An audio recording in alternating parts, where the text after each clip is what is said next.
Olá, pessoal, eu sou Cláudio Cardoso e este é o Colab Trends, o podcast de entrevistas do Banco Alfa, que nasceu no nosso programa de inovação Alfa Colab, por isso o nome é assim, Colab Trends, a gente chama de Trends simplesmente, e aqui a gente conversa sobre transformação digital e cultural nas empresas, sustentabilidade, tecnologias, enfim, trafegamos nesse mundo incrível de tecnologia e inovação, que é um mundo vibrante. E hoje a gente vai conversar aqui com o Rauan Moraes. Ele é administrador pelo IBMEC do Rio de Janeiro, de formação. Ele é fundador da Simples Inovação, que é uma empresa que faz modelagem, ela é modeladora de negócios para e-commerce. Em 2022, ele entrou para a lista Forbes Under 30, ou seja, a lista da Forbes, que é uma célebre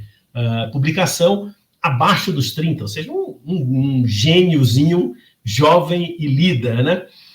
Ele atua em conjunto com a eTática, empresa com foco em soluções para o e-commerce, já colaborou no desenvolvimento de tecnologia para grandes players do mercado, como Flamengo, Bialete, O Boticário, Dream Store, entre outros. Rauan, que prazer ter você aqui, um jovem brilhante, muito bacana, bem-vindo. Obrigado, Cláudio, um prazer estar aqui batendo papo com você. Poxa, super obrigado por essa excelente introdução. Agora a responsabilidade pesou aqui, então acho que vai ser... Vamos lá. Bom, vamos começar pela Simples Inovação, até provocar aqui por que esse nome, como nasceu, o que valor vocês geram para os clientes e para a sociedade. Conta aí para a gente. Maravilha.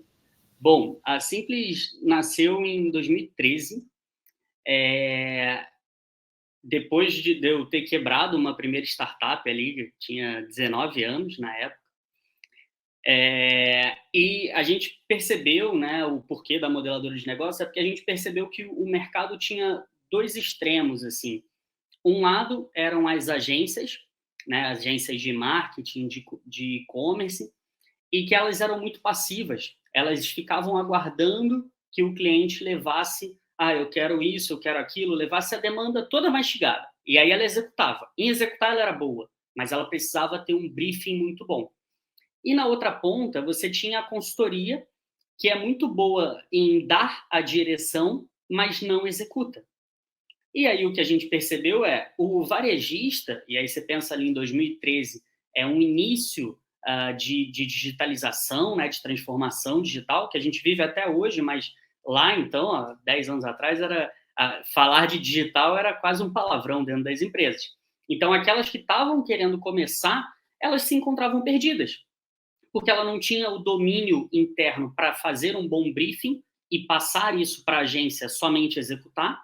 E quando ela contratava uma consultoria mega renomada de boutique, ela pegava aquele plano de negócio e colocava na gaveta, porque ela não conseguia fazer. Ela não tinha braço para fazer. Então, o que a gente falou? Olha, a gente precisa juntar essas duas pontas. A gente precisa, sim, de um lado passivo, porque a gente precisa entender qual é a realidade dessa empresa, qual é o cenário, ela tem franquia, é loja própria, quantos galpões, qual o produto, qual a especificidade desse produto. A partir do momento que a gente entendeu isso, e principalmente qual o sonho, qual a meta, o objetivo, aí a gente cria a estratégia e executa em conjunto. Então, é uma solução completa, porque o varejista tem o sonho, tem a necessidade, a gente entende e a gente coloca em prática para que ele alcance ali os resultados. E aí, como você falou, a gente já tem mais de 2.000 projetos aí que a gente já fez. A gente está presente em 3 continentes, então, além aqui da América do Sul, né, aqui no Brasil, América do Norte, na Europa e na Ásia também. Então, já deu para aprender bastante coisa aí ao longo desse tempo. Muito bacana. Agora, quando você fala a gente, você e seus sócios, como foi essa formação? Você já veio com a composição societária de origem ou você criou sozinho e depois foi incorporando sócios? Eu acho a formação é bem interessante, porque, como eu falei, foi logo depois de eu ter quebrado, né, com 19 anos, estava na faculdade ainda, e aquilo foi algo que mexeu muito comigo, um adolescente, né, 19 anos, você já está numa fase da vida que você se questiona inúmeras coisas. Você falir faz você questionar mais ainda. E é interessante, bom, hoje é interessante, né? Na época não foi interessante, mas que é uma época que, assim, em 2013, o Business Model Canvas tinha acabado de chegar no Brasil. Lean Startup, Startup Enxuta, eram conceitos novos aqui. Então, todo mundo achava que você ter uma startup, você automaticamente é milionário.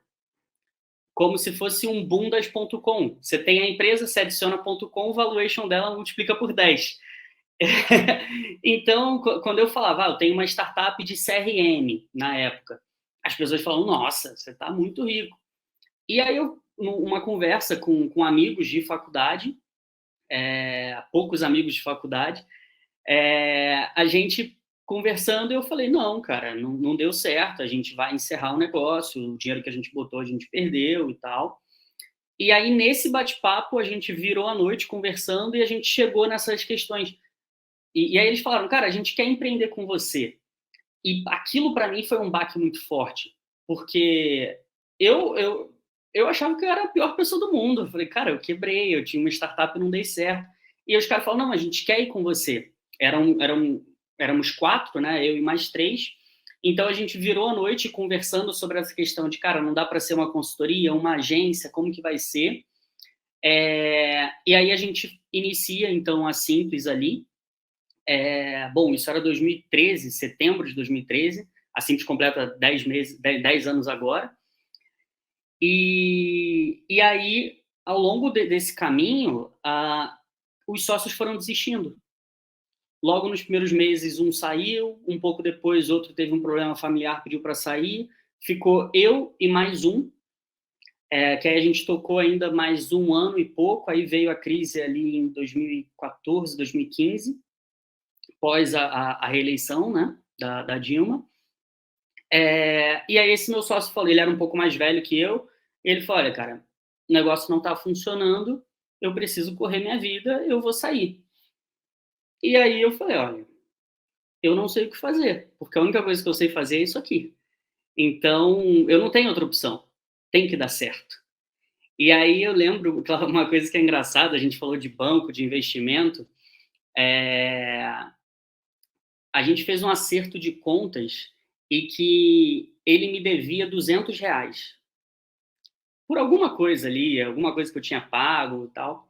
E aí eu falei para ele, olha, você não precisa me pagar e eu fico com a empresa inteira. E ele falou, tá bom. Àquela altura ele tinha 50% e eu tinha 50%. Ou seja, faz a conta aí de quanto era o valuation, R$400. Não é muito. E não é 400 mil, é R$400 mesmo. Tipo, cara, nada. Mas eu fiquei com isso na cabeça. Falei, cara, tem que dar certo. Eu já quebrei uma vez e agora eu preciso entender o porquê que não está dando certo e como fazer dar certo.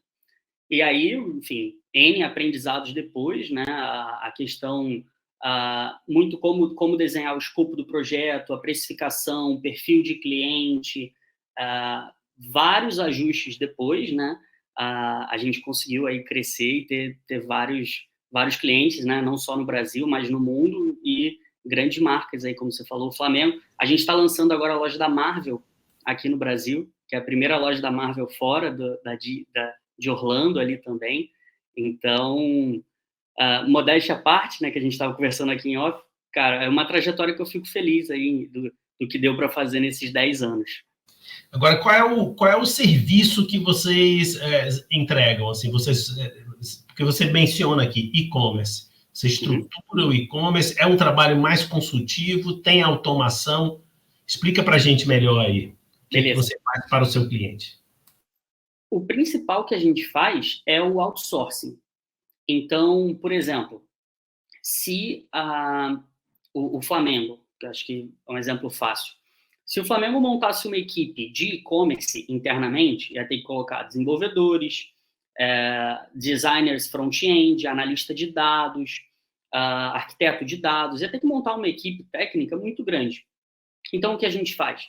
a gente é em torno de 70% mais barato do que se ele montar uma equipe interna, e a gente tem um percentual de sucesso.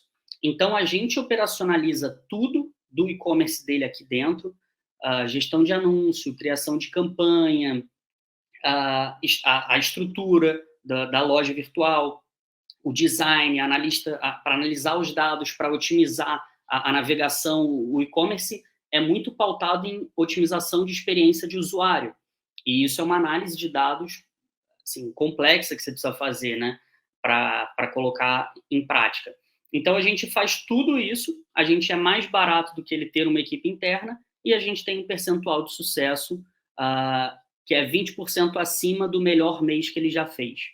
E aí a gente lançou a camisa do Flamengo esse ano e a gente fez 170% a mais do que ele já fez em toda a história. Foi o maior lançamento de uma camisa na América Latina, de um clube de futebol. E para esses outros clientes que eu mencionei aqui, Boticário, Bialetti é aquela fabricante da cafeteira italiana? Sim, exato. Cara, a Bialetti é um case super legal. A gente aumentou as vendas médias da Bialetti em, se eu não me engano, entre 150% e 200%. Então, é um case bem interessante, que a gente gosta muito, já está trabalhando com eles há bastante tempo também. E todas essas marcas, elas estão com a gente há alguns anos e a gente não tem contrato de fidelidade. Então, assim, o contrato renova todo mês. É a nossa forma de mostrar o nosso compromisso com a qualidade. Se não está dando certo, encerra. Então, não tem um pedaço de papel obrigando a ficar junto, se não tem multa. Não. É a qualidade que faz a empresa ficar. Então, o Flamengo, a Bialetti, agora a Marvel, todas estão nesse formato. Então, quer dizer, é um modelo, me corrija se eu entendi errado, mas um modelo de abordagem de serviço, de fato, não é exatamente uma agência, ao mesmo tempo é uma prestadora de serviço, digamos assim, de estruturação de negócio, mas também com uma, digamos assim, um skill de tecnologia e de comunicação. É uma mistura dessas coisas, é isso mesmo, né? É isso. Essencialmente também, quer dizer, aí tem uma questão, né? Quer dizer, como é uma empresa de serviço, a sua escalabilidade, ela também tem um certo limite por conta do tempo que vocês têm que dedicar, né? Quer dizer, por mais tecnologia embarcada, você vai ter um limite de crescimento, digamos assim, razoavelmente limitado pela capacidade de educar um time, né? De treinar um time. É correto esse pensamento? Tá certo? Perfeita leitura. Por isso que a gente começou a investir em desenvolver software escaláveis. Então, a gente lançou no ano passado, está completando agora um ano, o Visual Build, que é uma ferramenta que é para quem não é cliente da Simples, porque ele é uma ferramenta para o pequeno, até o médio consegue, hoje a gente já tem médios clientes usando, e é para quem não entende nada de programação. Então, ele é uma ferramenta que a gente chama de no-code, porque o usuário, para conseguir mexer, criar o layout, mexer a estrutura da loja, não precisa saber nada de programação, nenhuma linha, e a gente ainda embarca uma biblioteca com quase 30 aplicativos para acelerar a venda. Então, que são justamente campanhas que você usa no e-commerce para acelerar, por exemplo, gatilhos de sugestão de produto, prateleira com contagem regressiva, embalagem para presente, sugestão de produto no minicart, interação com o WhatsApp, né? Mais de 70% dos lojistas hoje entendem que o WhatsApp é fundamental, então já tem essa conexão. Então, mas é perfeita a sua leitura, porque a Simples realmente não tem escala. Ela tem um crescimento, um bom crescimento, mas ela tem um limite. Então, o Visual Build foi uma ferramenta que a gente lançou para justamente não ter esse limite. Então, ele roda todo usando tecnologia do AWS, né? É super rápida a loja, e aí a gente tem toda uma parte educacional sobre como utilizar a ferramenta, porque ali sim a gente pode ter 1.000, 2.000, 5.000, 30.000 clientes, que não é nenhum impeditivo. Perfeito. Ainda falando do business mesmo, eu gostaria muito de usar aqui, Raul, a sua presença, porque a gente pode navegar um pouco sobre aplicações de inteligência artificial. Você trouxe um conceito antes da gente começar a gravar aqui, over data. Eu confesso que eu nunca tinha visto isso, mas enfim, não pelo menos nessa formulação, mas ainda explorando um pouquinho, desafiando a simples inovação aqui, é o seguinte: mas o cara, sendo um comerciante pequeno, não é vantagem ele pular para dentro aí de um marketplace, por exemplo, ele ser um fornecedor da Amazon, por exemplo, e plugar isso na Amazon, ou ele vai diminuir muito a margem dele? Qual a vantagem dele continuar, digamos, na carreira solo e, eventualmente, sei lá, vocês até recomendam que ele vá para o marketplace? Comente um pouco isso. Uhum. A gente entende, o marketplace hoje, ele é um braço muito importante no e-commerce, né? Então, é sim muito produtivo, principalmente para quem está, não só para quem está no início, mas para quem está no início, ele vai ter um papel muito bom de alavancar, de gerar caixa. Então, por exemplo, a gente tem um grupo chinês que a gente atende aqui, que eles têm em torno de 15 marcas, a gente cuida do grupo todo, e a estratégia de entrada no Brasil foi via marketplace. Então, a gente definiu um patamar, olha, até aqui o foco é só marketplace, e aí a gente cuida da gestão para ele no marketplace, porque dentro do marketplace você também faz anúncio, tem um cuidado com o cadastro de produto e tudo mais. Então, a gente cuida até chegar nesse patamar. Depois que a gente chegou nesse patamar, aí ele começou a investir na loja própria. E aí, hoje, as duas coisas caminham. Então, o marketplace gerou esse fôlego que ele precisava inicialmente para trabalhar o B2C dele. Agora começa a fortalecer a marca fazendo a venda direta ali pelo e-commerce próprio. Agora, o marketplace, perfeito, ele morde bem. Então, tem uma comissão ali que é um pouco pesada, né? Dependendo ali do tipo de produto, vai a 20%, 25%. Então, mas, quando você precifica isso no início, é mais tranquilo. O que a gente via, eu lembro, alguns anos atrás, de ver marcas que entravam no marketplace, vendiam muito e quebravam. Uhum. Porque não fazia conta, achava que é comissão de venda, não entendia como aplicava a comissão de venda e quanto mais ele vendia, mais dinheiro ele perdia.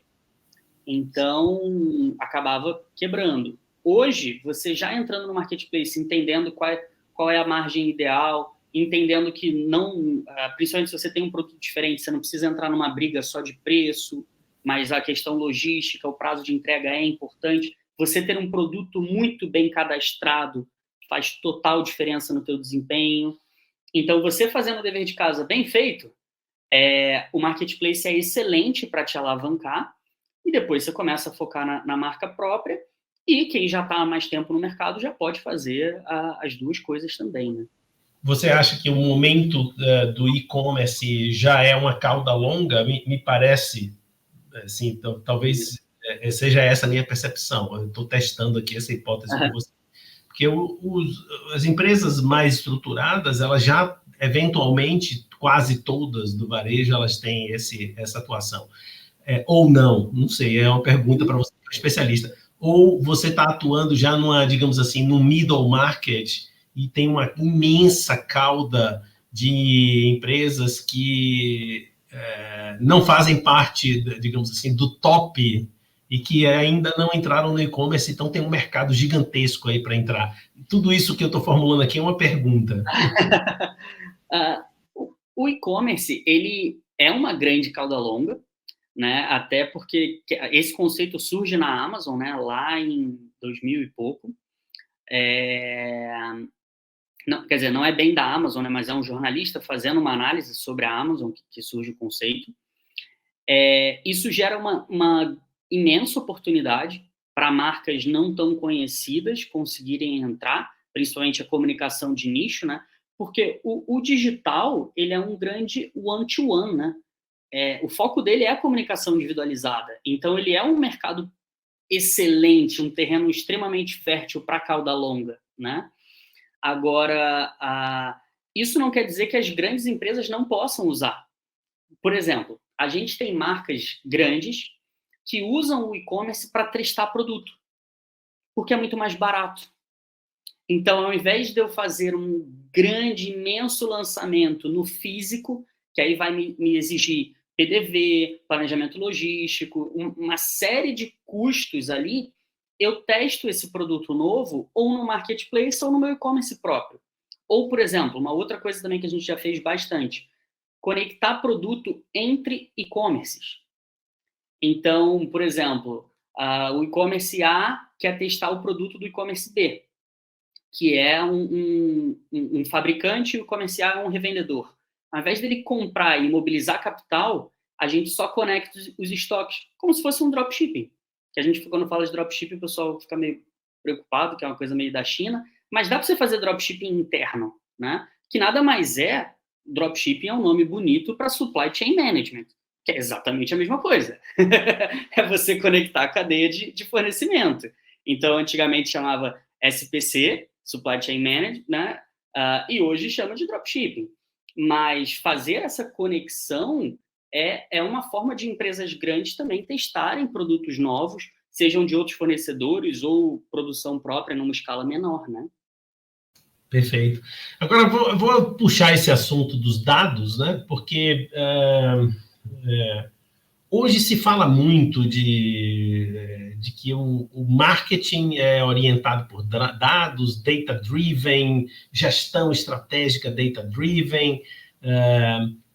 Há alguns dias eu li um comentário que eu achei muito interessante de um autor britânico, ele dizendo o seguinte, não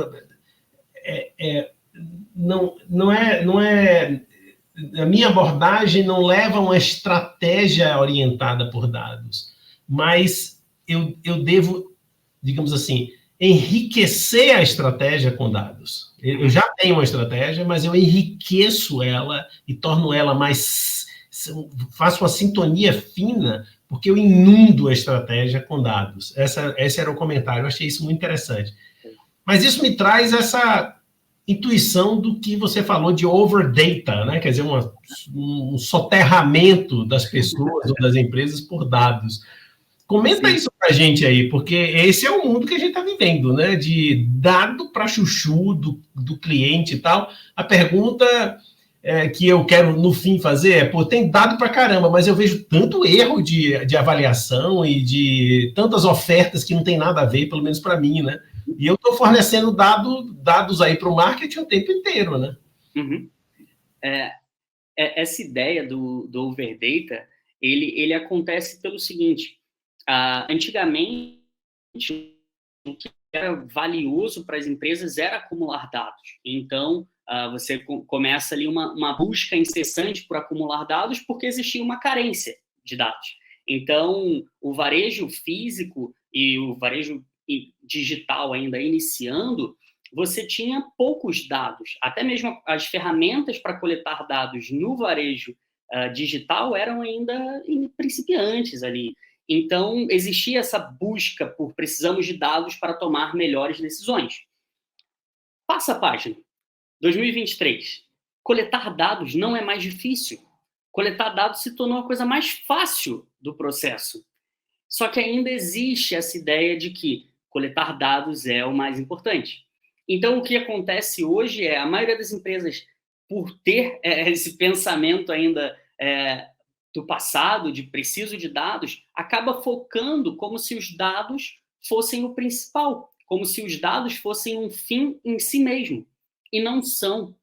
Os dados, eles são apenas um caminho. Existia uma obsessão por coletar dados porque não existiam dados. Agora que já existe, que você ter um Big Data, um Master Data, um Ultra Super Data, não é um problema, você precisa entender que não é mais o momento de apenas coletar, mas sim de colocar os dados em perspectiva.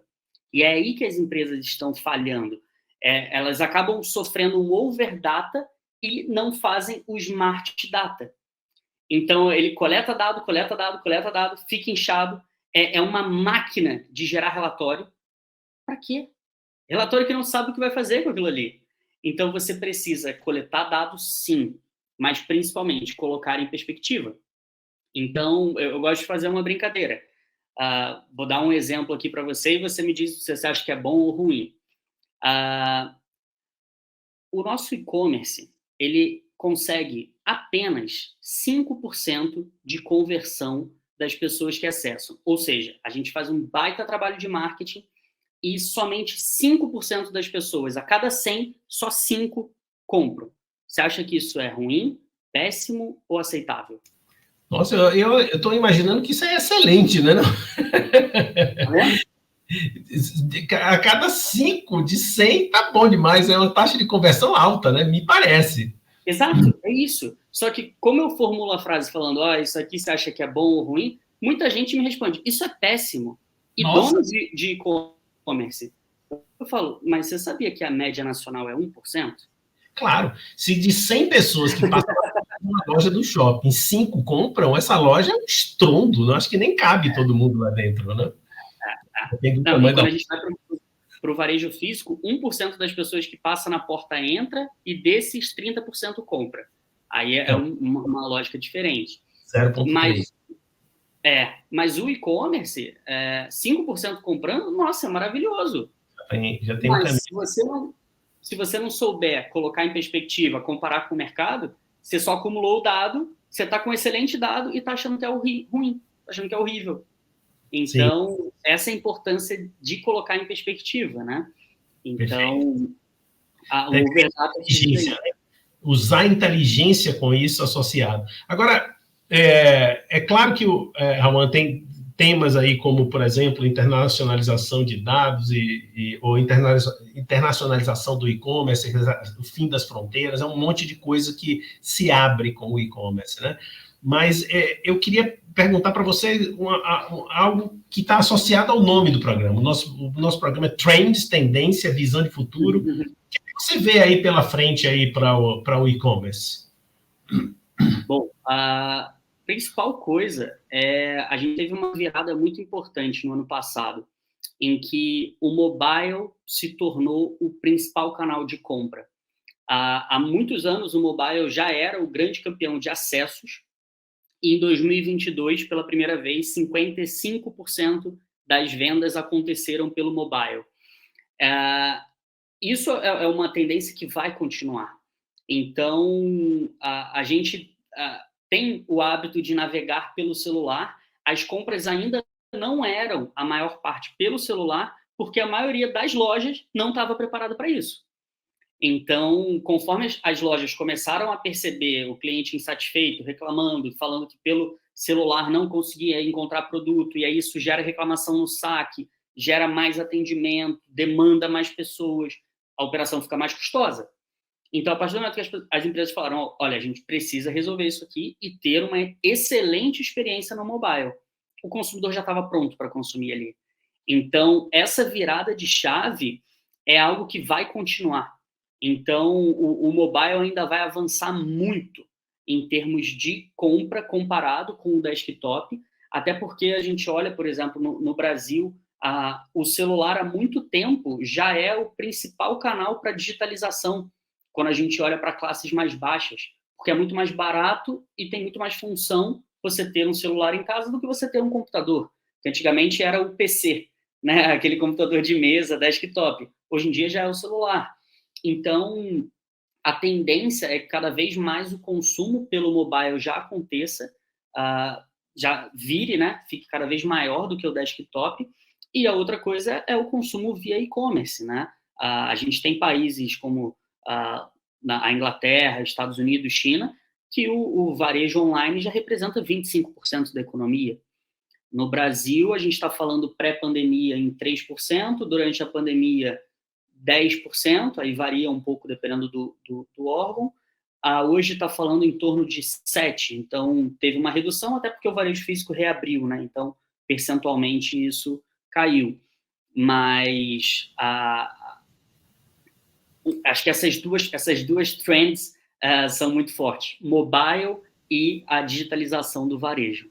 Interessante, né? Porque eu achava que o varejo online tem uma percentagem maior do que isso que você está me dizendo. É interessantíssimo isso. Ou seja, tem ainda uma margem de crescimento impressionante, né? Impressionante. Eu estou, talvez, certamente eu estou, não, todo mundo está, com o meu viés de enxergar algo que está no meu entorno, né? Eu penso, nossa, será metade do comércio já é online? Não, é 7%. É bem diferente. Né? Olha, Rawan, muito obrigado, viu? O papo com você vai longe e a gente... Não é à toa que você é um Forbes Under 30, né? Então, parabéns pela sua trajetória de determinação, resiliência, criatividade, vida longa aí para a Simples Inovação. Estamos aqui em São Paulo lhe aguardando para um café, uma visita, tá bom? Vai ser um grande prazer. Muito obrigado pelo seu tempo, Cláudio. Obrigado pelo papo, foi ótimo, passou super rápido. Então, obrigado pela recepção. Até a próxima. Valeu, tchau, tchau. Chegamos ao final de mais um Collab Trends. Hoje uma conversa sobre o varejo online, inclusive com uma visão para um pequeno comerciante. Muito interessante, uma abordagem consultiva, mas inspiradora dos caminhos aí que nós temos para o avanço do e-commerce, que surpreendentemente é menor até do que eu pensava. Então, é uma entrevista muito agradável com o Rawan Moraes, que é fundador e CEO da Simples Inovação. Então, você já sabe, continue nos nossos canais aqui do Alfa e até o próximo programa.